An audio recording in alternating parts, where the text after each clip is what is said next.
Hello, my name is Cynthia Ng, and thank you for tuning in to AWANI Review. Joining me today on the show is Reza Razali. He is the founder of Terato Tech, a mobile app development company. But some of you might know Reza as the person behind the Kita Jaga Kita platform. Now, Kita Jaga Kita was launched during the White Flag movement in Malaysia at the height of the lockdown, the MCO. What it does is it connects people in need of help, in need of food aid assistance, directly to people who wish to help. And this is done by pinning a white flag on the platform itself. So, Reza, can we start with that, because that was such an interesting initiative. Malaysians were very eager to help during that time, but because of the restrictions in place, it was a bit difficult to give assistance directly to people in need. So, at what point did you decide to take matters into your own hands and start the platform? Sure. The credit to Kita Jaga platform should be given to my team members. They started it. They came up with the idea, if I'm not mistaken, on the 2nd of July. Back then, there was already the white flag movement happening on the ground, but we thought that it's going to be challenging if someone were to put the flag up physically. It's not something that's easy for one to do. So being a tech company, having been developing application the last 13, 14 years, we thought, why don't we bring this to digital? So on that Friday, Achan, Hisham, Bashiron, and Edo and Zara decided to do a weekend hackathon. So from that Friday to Monday, they worked on the hackathon, and on Monday we went live. On that first day itself, we had about 20,000 visitors. The next day we had 200,000 visitors, and by the third day, I think we had about 500,000 visitors. So the response was amazing.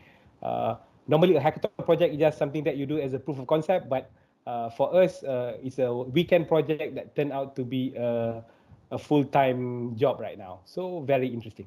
That was what I read, and the speed of which the project was conceived and then launched is quite astounding, done over a weekend. How did you mobilize your team to get it done so quickly? Sure. I think for us, we have been building application using maps, using location-based technology, using mobile app. That's something that we've been building the last 13 years.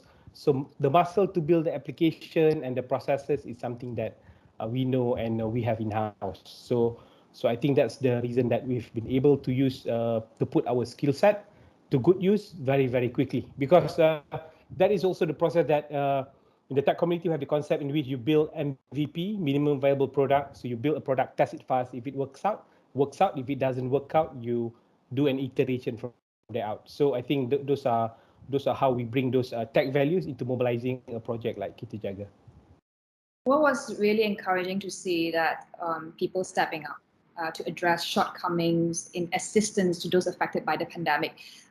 What was great about the platform is that you have a wealth of data on people needing help and people wishing to help. Can you talk to us about what did you observe during that time when you ran the platform in terms of the needs of people in the country at that time? Sure. I think in July we have about 90,000 flags on the platform. So what was interesting is we do not run. We work with several parties that was looking on the data. So for example, based on the survey that we did, about 48% of the requests on the platform was fulfilled. So if there were about 90,000 flags, I think in the month of July, about close to half was fulfilled by the community near to you. That was what we indicate. We also indicated that initially there is a ratio in certain areas. The ratio is there's going to be one person who wants to help versus three that needs help. But in certain communities, the need is a bit more.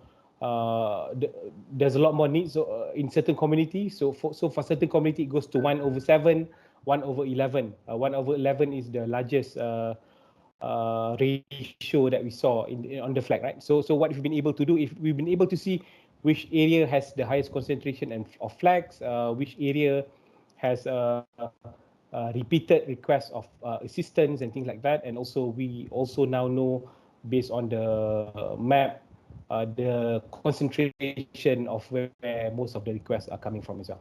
And how have you been able to use the data apart from allowing people to match the needs and people who wanting to help? So for us internally, we have been looking at the data. We have been working with several civil societies that's looking to extract the data and put it to good use. We are open to work with anyone that will need access to the data. So in fact, I forgot which civil society we work with, but they extracted the data and they were able to put it to good use. We also work with government agencies like Zakat Penang, Pekeso. I think they reached out. They wanted to see how they could offer help to those who might need assistance, who might qualify for assistance from the other agencies as well. Yeah. I think what was great that is just to see how the tech community also stepped up, to put their brains together and to mobilize something so quickly. Okay, now that the lockdown has eased, the economy has opened up, do you see the need to continue the project? Has the project waned in terms of momentum? Sure. I think it's a good thing that there's lesser flag on the platform, right? We still recorded about 5 to 10,000 visits a day now. We still do, but the number of flags has went down. But I think it went down to about 100 a day now total. So went down massively, right? From initially, what we had in one of the days we had 20,000 flags a day. So that is a good sign. But also, what's worrying is in certain areas, the request for assistance by ratio has went down, in which probably before this there was a lot more people that's willing to help in certain areas, but now those help are no more incoming, right? So that is also a worrying trend. So what we are looking to do with the platform is we wanted to see if we can use this tool to be able to notify the civil society, offer this help to people who might still need it, right? Because what we look as well, what's been challenging is the ratio of the those who, in term of the ratio who wants to give help. Back then in Klang Valley it was 1/3. Right now it's 1/11, right? So for every 11 requests, only one wants to give help. But the advantage that we have is we are able to right now reach out to who wants to give help and notify them that they might want to open up Kita Jaga and check out that there are those around your area that still needed help. Right. So Kita Jaga Kita was the first initiative, peer charity platform of sorts. I understand that your company is also working on this different campaign. It's called the Purple Flag Movement. Can you tell us about what does it hope to achieve? Sure. What we discovered as well when we started the campaign, we saw there's a lot of volunteers that's excited to go around and help the people that raised the flag on Kita Jaga. So what was one of the things that we wanted to solve is maybe if someone does not have much experience in giving this aid to people, they might not be able to do it safely, right? So following SOPs and also to ensure their own personal safety. So for us, safety is a key point that we want to address on the platform. We want to make it a lot safer. So what happened with the Purple Flag Movement is, if let's say you have something that you want to give to people around you, you just put your flag on Kita Jaga, and you put the purple flag on Kita Jaga, and we will have a third party that will reach out to you and pick up the item from you and send it to verified recipient, right? So of course there were also some suspicious activity that was happening on the platform. So by doing the Purple Flag Movement, the idea is we can do a lot of this activity a lot more safer, following SOP, and a lot more for the personal safety of the giver as well. I believe that when you first started this thing, it wasn't your plan to continue this as long as it is now. I think initially it was just from your desire to help out people who have no access to assistance. So what's then? Do you plan to continue this? Do you see the potential of P2P charity ecosystem in Malaysia to keep continuing to encourage Malaysians to look out for each other? Sure. We saw maybe because of the economic opening that has been very good for a lot of people. but of course there are some pocket of society that still need help. So we will keep running the platform as long as we can. Of course, the number of flag has went down, but as long as we saw from our data, there's about 100 flags that's being raised every day, and in certain areas are showing a higher ratio of flags compared to other areas. I think, and when we saw this data, what we do is we actually go and reach out to civil society in certain area to ensure that how can we work with you to ensure that it's delivered. So that's why from our end, we've also worked with a lot of NGO like Ikhlas, Global Sedekah to ensure that certain areas, if they need help in, let's say, in Sabah or in a certain area, in certain areas in town, your aid, instead of you giving the item, it can also be channeled through these other NGO partners that we have on the platform. Because for us, we don't process this transaction. This transaction will be processed by our partners. We are just an intermediary, a P2P intermediary to connect donors to the giver. Donors to those who do need, yeah. Yeah, I have used the platform. I think I have managed to send out like 20 or 30 packages to people. Some even came in from Sabah, because as a donor, you can also put up a flag, right? As you help. So I think what was wonderful is that that many of those people that was impacted by COVID-19 may not necessarily be on the government system, on IKASE. This could be migrant workers, undocumented people. So for that, I mean, I just want to say it was such a great initiative from your team. So thank you very much on that.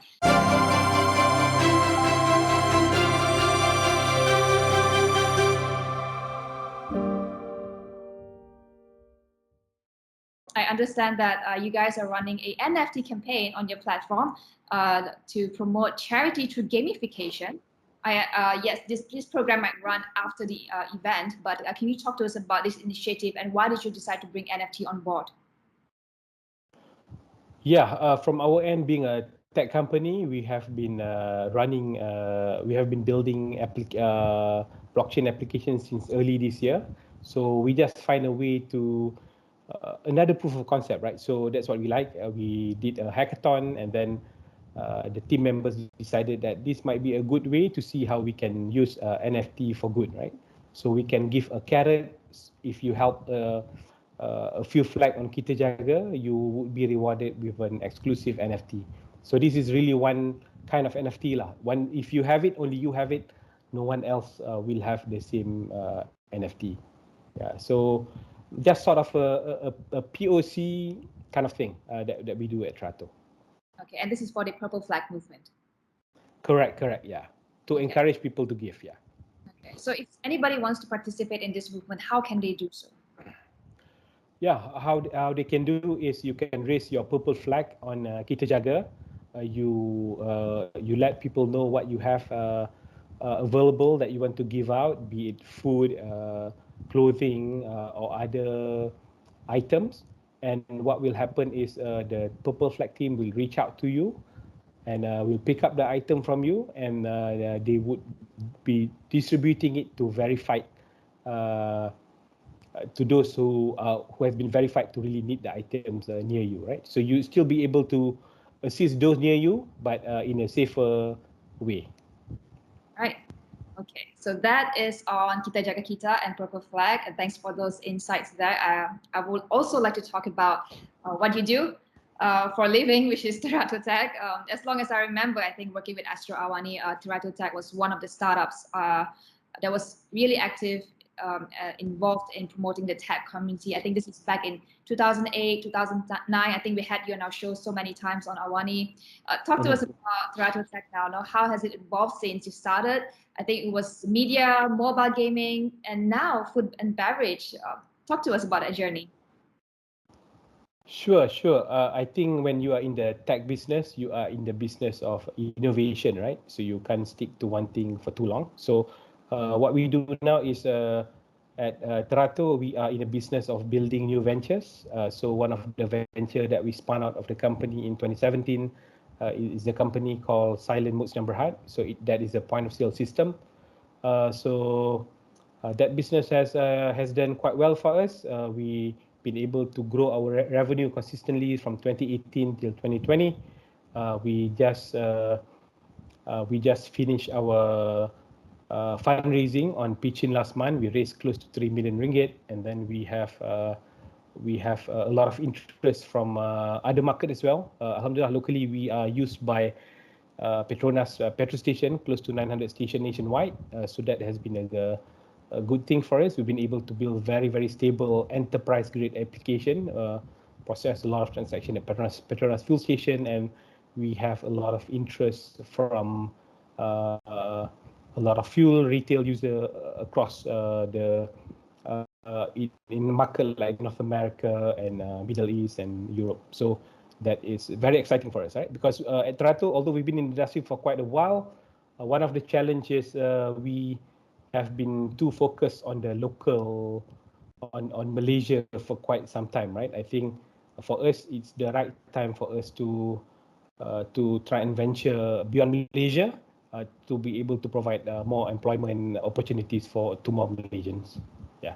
At what point did you decide that, hey, this you are ripe, the company is ripe to expand abroad? Because you mentioned something that is very much discussed in the tech community, is that Malaysian startups may be too myopic, focusing on the market. But over time, we have seen so many Malaysian companies who are able to make their mark abroad and have achieved quite commendable success. Talk to us about that journey. You know, what's next for Terato Tech? Sure. For Terato, it's about building new ventures. So we are looking at the space of building blockchain application. That's an area that we are focusing on right now. Because I think we have figured out the model. We have successfully spun out Slurp as a company, and then yeah. But the challenge about going out, I think the biggest challenge is the mindset, right? You have no exposure. You have no friend that has done it, so you might be afraid to do it, right? But I think being in the tech circle last few years, I've seen so many successful Malaysian entrepreneur which has given aspiration on how you can go out the right way, right? You can always go out and do business, but to do it in a way that's not too capital intensive, and to make sure that you do it sustainably is very, very hard. So I think having a lot more Malaysian company that does that right now has given us the inspiration and the framework of how we should approach this. That's amazing. Okay, I want to just go back a bit to talk a bit more about Slurp. What I understand is, you mentioned, is a point of sale system, a cloud-based point of sale system for operators as well as field retailers like Petronas. How has it been for the company? Because I understand the F&B industry has been severely impacted by the pandemic. And what about to Slurp? What has been the impact? Or has it been positive or negative throughout the past 1.5 years?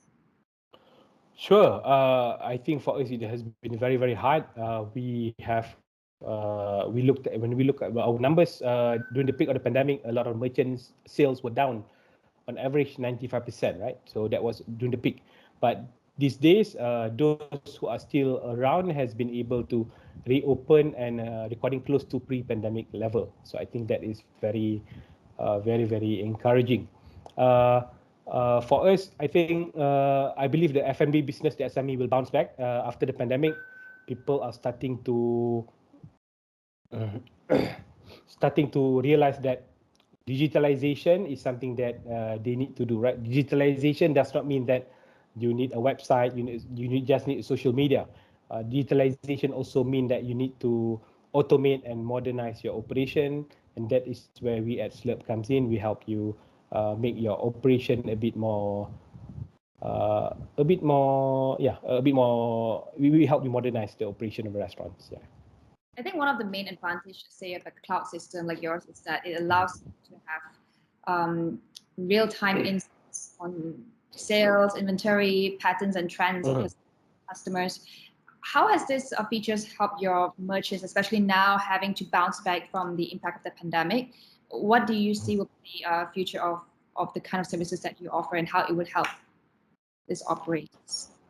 Sure. I think what is important now, retailers need to realize that you need to depend on multi-channel, right? I think that's the most important thing that we learned from this pandemic. Before this, you thought that you can just depend on just walk-in traffic or dine-in traffic. That was what they depended on. The pandemic shows that you need to expand to third-party delivery providers as well, and then you need to also invest in your own delivery channel as well. I think that's important. I think the key lesson here is business need to be ready to operate in omni-channel, multi-channel businesses. Slurp is not just providing point of sale system. I believe that you have expanded into many different verticals. So moving forward, how is Slurp planning to provide better integration, better customer profiling, even to help restaurants understand what customers really want? Sure. In terms of our front, we have provided numerous enhancement to the platform. We have better analytics. We also have our own online ordering system in case restaurants wanted their own. And of course, to our even affected customers, we have been able to waive the fees if the shop were not open during the pandemic. We were waiving the cloud fees as well to see if we can assist them. But the thing about being in software, right? I think what is key is you need to always update your application, and you cannot do everything on your own. So I think from our end, what we have learned from Kita Jaga, partnering with other startups in the field of ordering, in the field of inventory management, is also very important, because as a tech company, because you thought you can write similar kind of codes and what other people are offering, but then if you don't have the domain expertise, whatever you wrote, whatever you build, is not going to be as good as someone that's just focused in that one area. So from Slurp, our idea of growth is to partner with a lot more partners, integrating a lot more partners to the platform to provide value to our customer. You mentioned learning just now about how you've learned from running Kita Jaga Kita. Just want to get your thoughts about the past half years navigating through the pandemic as a startup. How has the journey been for you? What are some of the lessons that you have learned over the past year leading through very challenging times? Sure. I think we never had a time where we put all hands on deck every single day for a period of 3-4 months, right? So that is how we operate during the pandemic. We were constantly looking at our numbers on weekly basis. So what is good about not what is good, but the lesson we learned from the pandemic is one could not afford to be complacent even when things is a lot better now. I think that is one of the thing. And then you need to always listen to what your customer needs. You always have to listen to your customer. Always listen to their feedback. I think that's very important. And also you need to look at what your peers in the industry is doing. So if those are the features that you don't have in your service, in your offering, that's something that you should neutralize very, very early, right? Because during the pandemic, it's a level playing field for everyone, be it you're a large company, small company. It's about who execute the best. But also, I think another thing that is important to us is during the pandemic, we get distracted. We try to do a lot of things, right? So that is also a challenge. I think although there might be a lot of opportunities, but it's best for one to just focus on what do best. You cannot spread yourself too thin. I think we learned our lesson as well. We tried to do a lot of things, but eventually a lot of that other things just dies off post-pandemic. Yeah. Right. Now, I understand when you started Terato, this was when you were 25? Yep. 25, it was a company of 2 people at that time. And how big is the company now? The Terato and Slurp, we are about close to 90 people now. Wow. Yeah, so we've been very happy. We've been able to provide close to 90 employment to people around Bangi, because I'm from Bangi, so I'm very happy to be able to do that. Yeah, but of course, I think you're also from Bangi? Bandar Baru Bangi. All right, cool. Well, it's great. It's great. I have been following your company's progress since, like I said, when I started in AWANI was back in 2008, 2009. What has been the biggest challenge for you? You have been a strong advocate for the startup community, and to see where you are today obviously is a great success. But what more do you hope to see for the Malaysian ecosystem to grow further? Sure. I think it's important to, like I said, right? We wanted to go to expand beyond Malaysia just because we have seen some peers doing it successfully, right? And so I think opening the mindset of Malaysian companies to scale globally is important. But of course, the infrastructure to do this might not be readily available right now. Readily available in terms of we do have very helpful officers from MIDA or Matrade overseas, but they might just be focused on what Malaysia do best, right? Our oil and gas, our rubber or palm oil, our manufacturing.